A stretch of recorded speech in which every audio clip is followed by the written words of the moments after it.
Que Xi Jinping soit le premier dirigeant important à venir sur le sol russe depuis le déclenchement de la guerre en Ukraine n'étonnera personne. C'est la 40e fois que le président chinois rencontre en tête-à-tête Vladimir Poutine, son meilleur ami, disait-il en 2019. De plus en plus isolé, le Kremlin et ses propagandistes ne cachent pas leur enthousiasme. Comme le disent nos dirigeants, les relations entre nos deux pays n'ont jamais été aussi bonnes.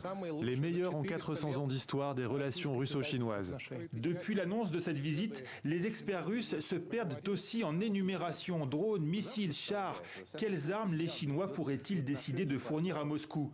Les deux chefs d'État doivent signer en effet une déclaration commune pour accroître leur coopération stratégique. Moscou parle de futures collaborations militaires, mais officiellement Pékin n'en est pas là. Et si elle a bien condamné le mandat d'arrêt de la Cour pénale internationale contre Vladimir Poutine, la Chine mesure très prudemment son soutien.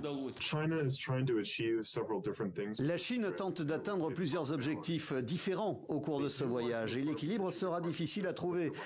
Elle veut d'une part affirmer le partenariat stratégique avec la Fédération de Russie pour montrer que les tentatives américaines de diviser la relation et de la rendre coûteuse pour la Chine ne fonctionneront pas, mais elle veut aussi éviter les coûts économiques et de réputation en Europe. Ami de Moscou, mais pas complice.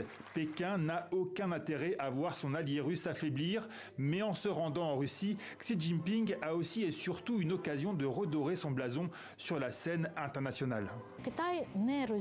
Au-delà du fait que la Chine s'est impliquée dans la solution du conflit russo-ukrainien, elle voudrait se positionner dans le monde actuel comme un pays pacificateur tout en s'opposant activement aux États-Unis. Sur l'Ukraine, Xi Jinping devrait donc surtout insister sur son initiative de paix en 12 points. Les deux chefs d'État doivent aussi évoquer d'ici mercredi d'autres questions stratégiques liées à l'énergie, comme les exportations de gaz et de pétrole.